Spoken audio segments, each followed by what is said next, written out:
Hello everyone, welcome to learning together with Parvez. आज हम देखेंगे बेसिक्स ऑफ एक्सेल फंक्शंस। हम काफ़ी सारी चीज़ें सीखने वाले हैं, फंक्शन सीखने वाले हैं, बहुत सारी इनबिल्ट फंक्शनलिटी सीखने वाले हैं। तो फंक्शंस मींस जो एक्सेल के फंक्शंस है, सम, इफ, वीलुकअप, सम इफ, कॉन्टिफ, काउंटे, काफ़ी सारे फंक्शंस है जो हम सीखने वाले हैं। तो बेसिकली फंक्शन सीखने से पहले हमको फंक्शन के बेसिक्स भी पता होने चाहिए कि हमको फंक्शन कैसे लगाना है, कैसे फंक्शन काम करता है और हमको किन चीज़ों का ध्यान रखना है। तो स्टार्ट करते हैं गाइस। सो बहुत सारे लोगों को एक कंफ्यूजन है कि फॉर्मूला किसे कहते हैं और फंक्शन किसे कहते हैं। तो मैं थोड़ा सा क्लैरिफाई करता हूँ यहाँ पर। फंक्शन मतलब एक्सेल के इनबिल्ट फंक्शंस, जैसे कि sum, if, VLOOKUP, etcetera etcetera. Formula means जब आप कोई भी चेंजेस उस फंक्शन में करते हो विथ मैथमेटिकल ऑपरेटर्स, मींस आप प्लस, माइनस, मल्टीप्लाई और डिवीजन का यूज करते हो अलोंग विद द फंक्शन, और सिर्फ इन मैथमेटिकल ऑपरेटर को लेकर आप फंक्शन बनाते हो, सो वो फॉर्मूला कहलाता है। So only difference is in between function and formula, if you use any mathematical operator along with the function, that will become your formula. Okay, so moving forward, so basic क्या है, formula के अंदर आप formula with दो type से होते हैं, आप मैथमेटिकल ऑपरेटर के साथ भी यूज कर सकते हो। जैसा कि आपने लिखा, एक सेल में कुछ वैल्यू दी, प्लस किया, और दूसरे सेल में कुछ वैल्यू दी, तो यहाँ पे कोई हमने फंक्शन का यूज किया ही नहीं है, बट हमारा एक फॉर्मूला है ये, जिससे हमको रिजल्ट्स मिलेंगे। ओके, उसी तरह दूसरा हमारा फॉर्मूला क्या होता है, एक्सेल के कोई फंक्शन को हमने यूज किया प्लस कोई मैथमेटिकल ऑपरेटर्स को भी यूज किया as per our requirement, so this will become your second type of formula. It's just good to know information. आपको सिर्फ पता होना चाहिए। हम जब एक्सेल में फंक्शंस लिखेंगे तब ये सारी चीजें हम इतना ध्यान नहीं देते, बट हमको पता होनी चाहिए। इसके लिए मैंने सोचा कि पहले कुछ फंक्शन पढ़ाने से पहले मैं उनके कुछ रूल्स दिखा दूं आपको, ठीक है।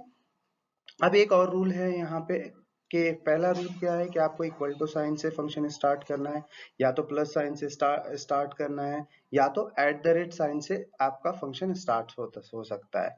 अब एट द रेट पे मैंने एक स्टार दिया है, वो इसलिए दिया है कि एक्सेल से पहले एक सॉफ्टवेयर हुआ करता था लोटस, जहां पर इक्वल टू और प्लस साइन से फंक्शन स्टार्ट नहीं होते थे, वहां पर एट द रेट से फंक्शन स्टार्ट होते थे। इसके लिए लोग जो वहां से यहाँ माइग्रेट होकर आए, उन लोगों के लिए माइक्रोसॉफ्ट ने एट द रेट ऐसे एज इट इज रखा था। लेकिन एक उसमें स्टार इसलिए मैंने लिखा है कि अगर आप एक्सेल के इनबिल्ट फंक्शन के साथ एट द रेट से स्टार्ट करते हो तो आपका वो फंक्शन काम करता है। अगर आप मैथमेटिकल ऑपरेटर के साथ ये चीज करते हो तो वो नहीं काम करता है, ठीक है। सो हम best practice always we will use equal to sign. Okay, तो नेक्स्ट रूल क्या है हमारा, हम जो भी फंक्शन लिख रहे हैं उस फंक्शन का नाम होना चाहिए। लाइक वी लुकअप है ना, वी लुकअप फंक्शन का नाम है, तो हम जब वी लुकअप लिखेंगे तो is equal to V lookup, फिर हम करेंगे open bracket. These are all the mandatory things which we need to follow when we are writing any function. Okay, then fourth thing is argument. अब argument किसे कहते हैं, argument means जो open and closing bracket के बीच में के जो पैरामीटर्स है ना, दैट इज कॉल्ड आर्ग्यूमेंट्स। और हर फंक्शन के आर्ग्यूमेंट डिफरेंट होते हैं। लाइक सम के होंगे तो number 1 comma number 2, number 3, number 4। V lookup के देखेंगे तो डिफरेंट आर्ग्यूमेंट्स हैं, सम इफ के देखेंगे तो डिफरेंट आर्ग्यूमेंट्स हैं, बिकॉज सारे फंक्शन के आर्ग्यूमेंट डिफरेंट है, उनका काम करने का तरीका डिफरेंट है, हमारी रिक्वायरमेंट डिफरेंट है, तब हम डिफरेंट डिफरेंट फंक्शंस को यूज करते हैं।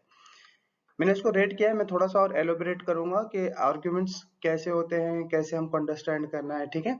एंड देन लास्ट पार्ट हमारा है फंक्शन के लिए क्लोजिंग ब्रैकेट, तो हमारे यहाँ फंक्शन कंप्लीट हो जाता है। और one more thing, comma is a argument separator, मतलब जितने भी आर्ग्यूमेंट्स हम फंक्शंस में लगाते हैं, उस एक आर्ग्यूमेंट लिखने के बाद हम कॉमा देते हैं, इट मींस वो पहला आर्ग्यूमेंट कंप्लीट हो गया, नेक्स्ट वाला आर्ग्यूमेंट हमारा एक्टिव हो गया, ठीक है। तो मूविंग फॉरवर्ड आर्ग्यूमेंट्स देखते हैं हम। सो बेसिकली आर्गुमेंट्स तीन टाइप के होते हैं।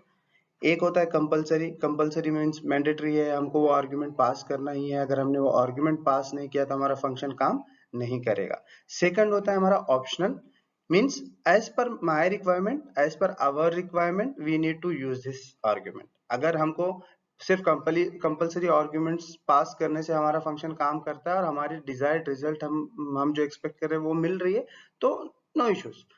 लेकिन हमको बहुत सारे टाइम पे ऐसा होता है कि हमारी रिक्वायरमेंट जिस हिसाब से है उस हिसाब से हम ऑप्शनल आर्ग्यूमेंट को भी पास करते हैं और वो ऑप्शनल आर्ग्यूमेंट के हिसाब से हमारा फिर आंसर आता है। ठीक है, थर्ड है हमारा ऑप्शनल बट कंपलसरी। सी ये आर्ग्यूमेंट जो है वो ऑप्शनल है, बट अगर हम एक ऑप्शनल को यूज कर सकते हैं तो ये दूसरा वाला आर्ग्यूमेंट हमारा कंपलसरी हो जाता है। ठीक है, मैं आपको एग्जांपल्स दिखाता हूँ यहाँ पे। फॉर एग्जांपल देखो, ये मैंने एक सम का फंक्शन लिखा है, इज इक्वल टू हमारा पहला rule, then sum, then open bracket, उसके बाद देखो नंबर 1 कॉमा नंबर 2, ये these are the arguments, comma dot dot dot dot closing bracket. अब ये डॉट डॉट डॉट इसलिए है कि सम फंक्शन के अंदर में अराउंड 254 आर्ग्यूमेंट्स हम पास कर सकते हैं। सो 254 के लिए जब तक आप कॉमा करते जाओगे वो आगे आगे डॉट डॉट दिखता जाएगा। ठीक है, अब यहाँ ऑब्जर्व करेंगे हमारा फोकस क्या है कि कंपलसरी आर्ग्यूमेंट किसे कहते हैं। अब आप अगर यहाँ पे देखोगे, सो ये नंबर 1 देखो यहाँ पे है ना, ओपनिंग ब्रैकेट के बाद स्टार्ट हुआ है, और ये वाले इसको हम ऑब्जर्व करेंगे, दोनों आर्ग्यूमेंट को ऑब्जर्व करेंगे, तो इस आर्ग्यूमेंट में स्क्वायर ब्रैकेट बिल्कुल भी नहीं है ना, ना स्टार्टिंग में है ना एंड में है। लेकिन उसके नेक्स्ट वाले को आप देखोगे ना, तो यहाँ पे स्क्वायर ब्रैकेट स्टार्ट में भी है एंड में है। सो इसका मतलब क्या होगा, ये पहला वाला जो आर्ग्यूमेंट है without square bracket, that is compulsory. ठीक है, और उसके बाद हमारी जैसी रिक्वायरमेंट है वो आगे के हम पास ऑन करेंगे तो हमारा उस हिसाब से आंसर आए। सो विदाउट स्क्वायर ब्रैकेट के जो भी आर्ग्यूमेंट्स होंगे वो आपके कंपलसरी मैंडेटरी आर्ग्यूमेंट्स होंगे, that we need to pass. Okay, so similarly जब हम, जैसे हमने यहाँ दूसरा देखा स्क्वायर ब्रैकेट वाला, सो जो भी आर्ग्यूमेंट्स स्क्वायर ब्रैकेट के अंदर होंगे वो हमारे ऑप्शनल होंगे। ठीक है, as per our requirement we use that arguments. Third आता है आपका ऑप्शनल बट कंपलसरी। ठीक है, तो अब यहाँ पे मैंने देखो सम इफ्स का एग्जांपल लिया है, तो सम इफ्स जो फंक्शन है उसमें हमारे पास इस टाइप का आर्गुमेंट आता है। अभी हम सम इफ्स को नहीं अंडरस्टैंड करेंगे, सम इफ्स हम आगे पढ़ेंगे जब हमको पढ़ना है, it is called array function. ठीक है, बट हम जस्ट फोकस करेंगे आर्गुमेंट को अंडरस्टैंड करने के लिए। तो देखिए गाइज, ये फर्स्ट वाला जो आर्गुमेंट है सम अंडरस्कोर रेंज, ये हमारा कैसा है, कैसा है गाइज, राइट, कंपलसरी आर्गुमेंट है। उसके बाद कॉमा करके जब नेक्स्ट आर्गुमेंट आया वो भी कैसा है गाइस, वो भी कंपलसरी है। थर्ड वाला जब आर्गुमेंट आया कॉमा करके क्राइटेरिया 1, वो भी हमारा मैंडेटरी है, क्योंकि किसी के भी आगे स्क्वायर ब्रैकेट है ना, आगे है ना एंड में है ना। अब अगर हम बात करें यहाँ तक के फंक्शन की, अगर हमने यहाँ क्लोजिंग ब्रैकेट लगा लिया तो हमारा फंक्शन जरूर काम करेगा, हमको कोई एरर नहीं आएगा। लेकिन इस हिसाब से फंक्शन काम करेगा, अगर हमारी रिक्वायरमेंट यहीं पूरी हो जाती है तो इट्स ओके, फंक्शन भी काम कर रहा है, हमारी रिक्वायरमेंट भी पूरी हो गई। लेकिन क्या होता है ना, सम इफ में हम डिफरेंट क्राइटेरिया के बेसिस पे आंसर एक्सपेक्ट करते हैं। सो हमारी अगर क्राइटेरिया मोर देन 1 है तो ऑब्वियसली हमको ये क्राइटेरिया यूज करना पड़ेगा, आगे का फंक्शन यूज करना पड़ेगा। सो अब जब दूसरा आर्ग्यूमेंट मैं यहाँ पर देखता हूँ तो यहाँ पे आप देखो, हमें मेरा आर्ग्यूमेंट जो है यहाँ पे स्टार्ट कैसे हुआ, स्क्वायर ब्रैकेट से, है ना। तो हमने यहाँ देखा था ना, स्क्वायर ब्रैकेट से मतलब क्या है, ऑप्शनल है ना। बट ये आर्ग्यूमेंट एंड नहीं हुआ स्क्वायर ब्रैकेट पे, यहाँ पे कॉमा आ गया, कॉमा आ गया मतलब ये ब्रैकेट, ये आर्ग्यूमेंट कंप्लीट हो गया ना। लेकिन ये आर्ग्यूमेंट कंप्लीट स्क्वायर ब्रैकेट पे नहीं हुआ, है ना। सो इसके लिए क्या होगा, ये ऑप्शनल तो है ना। लेकिन जब उसके बाजू वाला आर्ग्यूमेंट हम यहाँ ऑब्जर्व करेंगे तो देखो ये स्क्वायर ब्रैकेट से स्टार्ट नहीं हुआ, लेकिन ये एंड स्क्वायर ब्रैकेट से हुआ है। इट मींस यहां से लेके यहां तक का जो ये आर्ग्यूमेंट है ये टोटल मिला के ऑप्शनल है ना। लेकिन ये दो जो आर्ग्यूमेंट है, अगर आपने ये पहला वाला आर्ग्यूमेंट पास किया तो आपको ये दूसरा वाला आर्ग्यूमेंट पास करना ही पड़ेगा, that is the only thing. So ये क्या बन गया, optional but compulsory. So guys यही बेसिक्स थे, रूल्स थे और आर्ग्यूमेंट्स के टाइप्स थी।